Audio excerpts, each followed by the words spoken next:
আপনাকে যেহেতু বলছে, তো আপনি তাকে ডাক দেন, তার সামনেই আমি কথাগুলো বলবো, আমি কতটুকু কি করছি না করছি। হ্যাঁ, যতটুকুই ভুল করছি না কি করছে তাকে ডাক দেন, আমি তার সামনেই কথাগুলো বলবো। মানে আপনি চাচ্ছেন কি আমার সাথে যা ঘটে গেছে আমি ওখানে আর গোপনীয় রাখতে চাচ্ছি না, এককভাবে আমি তার সামনেই বলবো, তার সামনে আমি সামনে একটা ডিসকাস করবো। হ্যাঁ আমি ওই মানে পিছনে কিছু বলা আমার এটা মানে পছন্দনীয় না।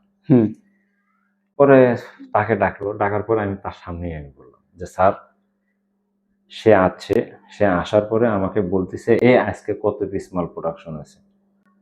প্রশ্ন হচ্ছে কি যে স্যার, তার সাথে আমার কি পরিচয়? সে যে আমাকে তুই করে প্রথম যে বললো, হ্যাঁ, তার সাথে আমার পরিচয়টা কি? তুই ভাষাটা আমরা কার সঙ্গে ব্যবহার করি? যার সাথে বেশি মাত্রার পরিচিত বা কাছের। তুই ভাষাটা আমরা কার সঙ্গে ব্যবহার করি, 1 নম্বর। তো যাই হোক, এটা যদি আপনাদের কাছে কোনো অপরাধ না হয়ে থাকে, তাহলে ওকে, আমি তো তার সাথে তার পরবর্তীতে আমি তার সাথে বলছি, এই আচরণ করছি, সেটা আপনাদের বিষয়।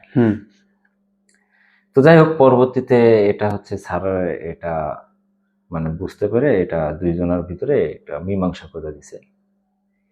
তো একটা পর্যায়ে ইন্টারেস্টিং আর একটা বিষয় হচ্ছে কি, একটা পর্যায়ে এসে তার সাথে আমার এতটাই ঘনিষ্ঠ সম্পর্ক হয়েছে, এতটাই ঘনিষ্ঠ সম্পর্ক যে কাজ থেকে শুরু করে পার্সোনাল বিষয় থেকে শুরু করে সবকিছুই তার সাথে আমার এতটাই আন্ডারস্ট্যান্ডিংতার মানে চলে, এমন ঘনিষ্ঠ হয়ে গেছেন আর কি। এতটাই ঘনিষ্ঠ যে এতটা ঘনিষ্ঠ হয়েছি আজও অব্দি সে আমাকে তুই কয় না, আমিও তাকে তুই কইনি। সেও আমাকে সম্মান করে, আমিও তাকে সম্মান করি, এবং তার আর আমার সম্মানের ভিতরে অনেক আনন্দ ফুর্তি, অনেক কিছুই বিরাজ করে, এবং একে অপরের সহযোগিতা করার চেষ্টা করি। এতটাই ঘনিষ্ঠ সম্পর্ক। এখনো মাঝে মাঝে কথা হয়, ইনশাল্লাহ আগামীতে আবার দেখা হবে, কথা হবে।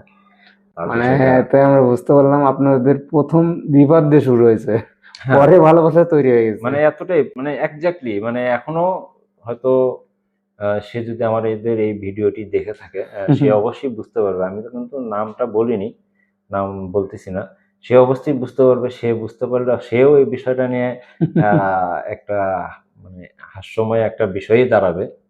হ্যাঁ, কিন্তু বিষয়টা এটাই সত্য, তার সাথে আমার সম্পর্ক এখন এমনটাই, মানে একটা ঘনিষ্ঠ সম্পর্ক। একটা সার্ভিসম্যান, একটা এই তার জেলা হচ্ছে এক ডিস্ট্রিক্ট, আমার জেলা এক ডিস্ট্রিক্ট, এরকম একটা বন্ধু হয় না, ঠিক ঠিক এইরকমই একজন বন্ধু। তো এটা হচ্ছে আমার আমার হচ্ছে সার্ভিস জীবনের একটা ইন্টারেস্টিং বিষয়। এরকম অনেক বিষয় আছে, তো এটা ভালো লাগলো, এটা বললাম। আচ্ছা, ঠিক আছে, আমরা নেক্সট প্রশ্নতে যাচ্ছি।